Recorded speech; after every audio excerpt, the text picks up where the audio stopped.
Hello, good morning दोस्तों। Sandeep Gurukul academy में आपका स्वागत है। हम लोग पढ़ रहे हैं संविधान। ठीक है, संविधान में हम लोग देख रहे थे, पीछे वाली कक्षा में हम लोग देखे थे मूल अधिकार के बारे में। ठीक है, तो मूल अधिकार हमारा कहाँ था? भाग 3 में था। तो हम लोग आगे बढ़ेंगे भाग 4। ठीक है, तो भाग 3 में हमारा था मूल अधिकार, जो कि आर्टिकल 12 से आर्टिकल था हमारा 35 तक। ठीक है, अब उसके आगे हमारा आर्टिकल 35 के बाद 36 आता है, और आर्टिकल भाग 3 के बाद भाग 4 आता है। तो भाग 4 के बारे में हम लोग पढ़ेंगे। और भाग 4 हमारा क्या है? तो भाग 4 हमारा है राज्य के नीति निर्देशक तत्व। यहाँ पर हम लेते हैं भाग 4। भाग 4 जो हमारा है कहाँ से कहाँ तक है? तो ये हमारा है अनुच्छेद अनुच्छेद इसको हम लोग लिखेंगे 36 से 51 तक। ठीक है, और इसमें क्या पूरा इसका नाम क्या लिखा गया है? इसमें लिखा गया है राज्य के नीति निर्देशक तत्व। राज्य के नीति निर्देशक तत्व को शॉर्ट में बोलते हैं डीपीएसपी। यहाँ पर हम लिखते हैं राज्य के नीति निर्देशक तत्व। जो हमारा मूल अधिकार जैसे था, तो मूल अधिकार कहाँ से लिया गया था? तो मूल अधिकार हमारा भारत के संविधान में जो शामिल किया गया था वो है, लिया गया है अमेरिका के संविधान से, यानी यूएसए के संविधान से। ठीक है, तो उसी प्रकार से हमारा जो राज्य का नीति निर्देशक है, यानी भाग 4, जो भाग 4 हमारा है वो कहाँ से लिया गया है? तो ये हमारा लिया गया है आयरलैंड के संविधान से। ठीक है, इसको अगर आप लोग लिखना चाहें तो लिख सकते हैं यहाँ पे, इसको लिखे पहले डीपीएसपी। ठीक है, और इसको आप लोग लिख लीजिए कहां से लिया गया? तो आयरलैंड के संविधान से।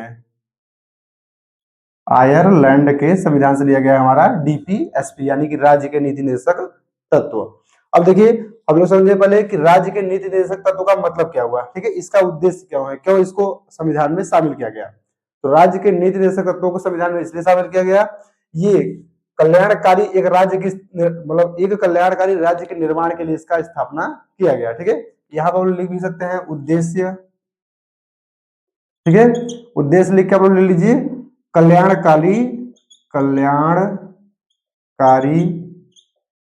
राज्य के निर्माण के लिए, राज्य के निर्माण के लिए। ठीक है, ये किसके लिए, मतलब इसका उद्देश्य क्या है राज्य के नीति तत्वों का? डीपीएसपी को मतलब कि संविधान में क्यों शामिल किया गया? तो इसमें संविधान को शामिल, मतलब संविधान में शामिल करने का एक मतलब है कि ये जो हमारा आर्टिकल 36 से आर्टिकल 51 तक है, ये क्या करेगा कि राज्य को, मतलब ये मतलब राज्य को कल्याणकारी बनने के लिए निर्देशित करेगा। ठीक है, जो हमारा राज्य है, अभी आप लोगों को जब आर्टिकल एक एक पढ़ाएंगे, तो जो हमारा इसमें आर्टिकल 36, ठीक है, ये नीति निर्देशक तत्वों का पहला जो आर्टिकल हमारा है आर्टिकल 36, उसमें लिखा गया है राज्य की परिभाषा।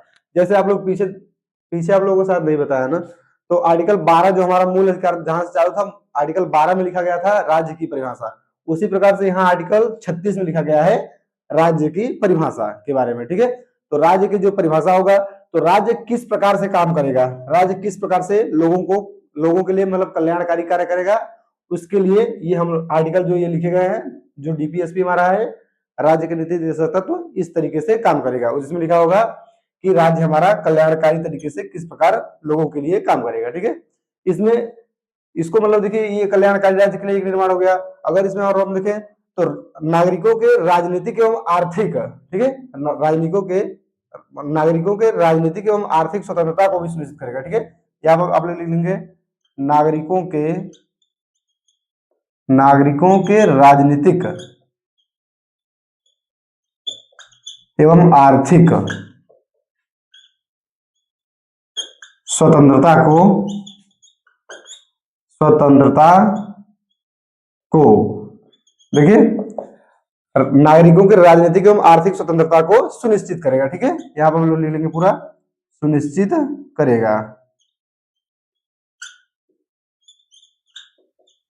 इसका मतलब आप लोग समझिए कि इसका उद्देश्य जो है राज्य के नीति निर्देशक तत्व यानी डीपीएसपी का उद्देश्य यही है कि ये कल्याणकारी राज्य का निर्माण करेगा और नागरिकों के राजनीतिक और आर्थिक जो उनकी स्वतंत्रता होगी उसको सुनिश्चित करेगा। ठीक है, तो ये हमारे हो गए दो इसके उद्देश्य। ठीक है, अब देखिए इन दोनों उद्देश्यों को आप लोग राज्य के नीति निर्देशक तत्वों के बारे में समझेंगे कि ये दोनों इसके उद्देश्य हो गए।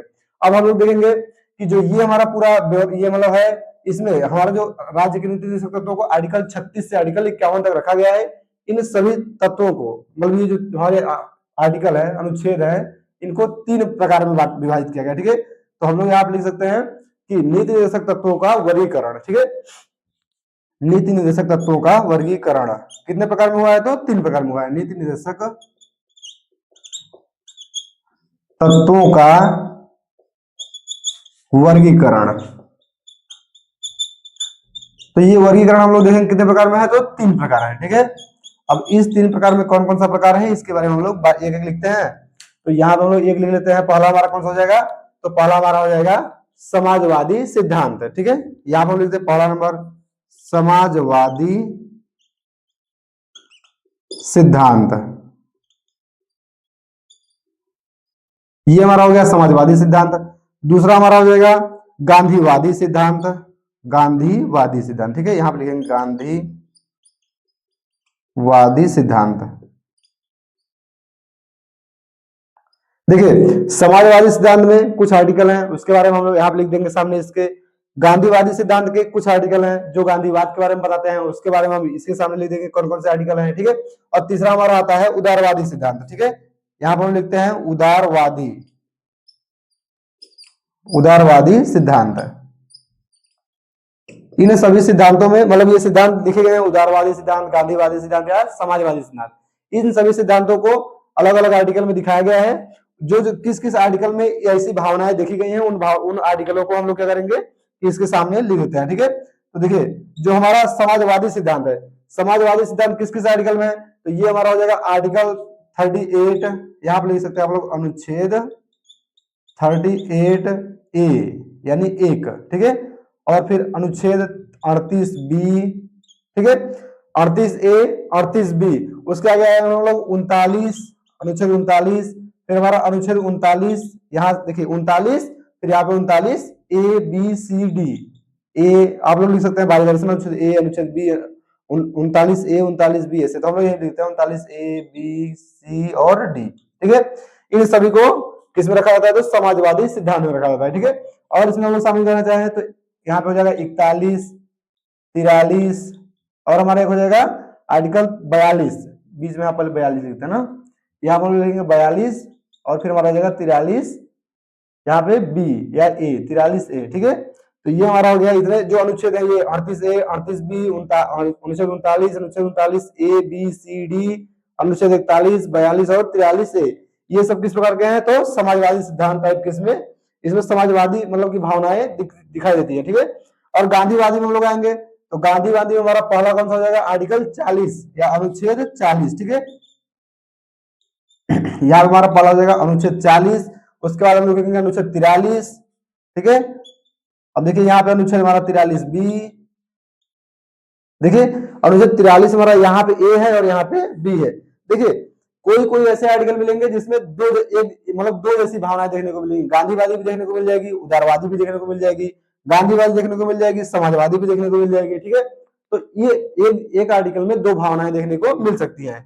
तो ये हमारा हो गया गांधीवादी सिद्धांत में आर्टिकल 40, 43, 43B, और हम लोग लिखेंगे आर्टिकल 46, आर्टिकल 47 और आर्टिकल 48। ठीक है, तो ये हमारे इतने आर्टिकल जो हैं जिसके जो कि गांधीवादी सिद्धांत तरीके के ये आर्टिकल हमारे है। ठीक है, फिर हमारा होता है उदारवादी सिद्धांत। उदारवादी सिद्धांत जो है हमारा ये इसमें कौन कौन सा अनुच्छेद शामिल है? तो इसमें देखिए कौन कौन सा अनुच्छेद आ जाएंगे। तो एक हमारा आ जाएगा आर्टिकल 44। ठीक है, यहाँ पे लिखेंगे अनुच्छेद 44। अब देखिए इन सभी आर्टिकलों को हम लोग बारी बारी से पढ़ेंगे ना कि इसमें पहले में क्या है, दूसरे में क्या है, आर्टिकल मतलब कौन कौन से आर्टिकल में क्या क्या है वो लोग हम लोग समझेंगे। लेकिन अभी एक प्रोसेस देख लेते हैं कि राज्य के नीति निर्देशक सिद्धांत जो है, राज्य के निर्देशक तत्व जो है हमारे वो मतलब कि कितने भागों उनको बांटा गया है, कौन कौन से आर्टिकल है, इसका उद्देश्य क्या है, ये कहाँ से लिया गया है। ठीक है, इसमें आर्टिकल कौन कौन सा, इसका भाग कौन सा है, ये सब बारे में हम लोग समझ रहे हैं बारी बारी से। तो उदारवादी सिद्धांत हम लोग आर्टिकल 44, आर्टिकल 45। ठीक है, आर्टिकल 44, आर्टिकल 45 और आर्टिकल यहाँ पे लिखेंगे 48। ठीक है, ए। अब देखिए इसमें अगर हम समझना चाहें तो आर्टिकल 44 हमारा है यूसीसी, यूनिफॉर्म सिविल कोड या समान नागरिक संहिता। आर्टिकल 48 में हमारा पर्यावरण के बारे में बताया गया है। और जो ये हमारा देखिए आर्टिकल 38A B, ये सब जो ABCD करके अलग से मतलब दिख रहे हैं आपको, इन सबको संविधान संशोधन द्वारा जोड़ा गया है। ठीक है, कोई ना कोई संविधान संशोधन करके जोड़ा गया है, इसको भी हम लोग बता देंगे कि कौन सा संविधान संशोधन द्वारा किसको जोड़ा गया है। ठीक है, तो ये हमारा हो गया अनुच्छेद 44, 45, 48A। फिर आगे लिखेंगे आर्टिकल 49, यहाँ ले लेते हैं 49, फिर 50, फिर हमारा हो जाएगा आर्टिकल 51, ठीक है। तो ये हमारे हो गए कुछ आर्टिकल जो कि उदारवादी सिद्धांत के थे, और समाजवादी सिद्धांत के आर्टिकल यहाँ पे लिखे गए हैं सामने, वो गांधीवादी सिद्धांत के यहाँ पे, और उदारवादी सिद्धांत के इनके सामने, ठीक है। तो ये हमारे आर्टिकल हैं जो कि बताते हैं इस जो मतलब कौन से आर्टिकल में कैसी भावना देखने को मिलती है, गांधीवादी, समाजवादी या उदारवादी, इसके बारे में हम लोग अभी देखेंगे जब आर्टिकल बारी बारी से, तो सब समझ में आ जाएगा, ठीक है। तो हम लोग इतना देख लिए कि जो हमारा राज्य के नीति निर्देशक तत्व है ये कहां से लिया गया है, तो ये आयरलैंड के सिद्धांत से, मतलब आयरलैंड के संविधान से लिया गया है, ठीक है। इसका उद्देश्य क्या है, इसका उद्देश्य है कि एक कल्याणकारी राज्य की स्थापना करना या नागरिकों के राजनीतिक और आर्थिक स्वतंत्रता को सुनिश्चित करना इसका उद्देश्य है, ठीक है। और ये हमारा इसके नीति निर्देशक तत्वों को किस भाग में रखा गया है, तो ये हमारा भाग है 4, और इसका आर्टिकल कहां से कहां तक है, तो ये हमारा है आर्टिकल 36 से आर्टिकल 51 तक, ठीक है। ये हमारा हो गया। अगर हम लोग इसमें एक दो आर्टिकल लिखना चाहें तो लिख सकते हैं आप लोग कि आर्टिकल 36 में क्या है,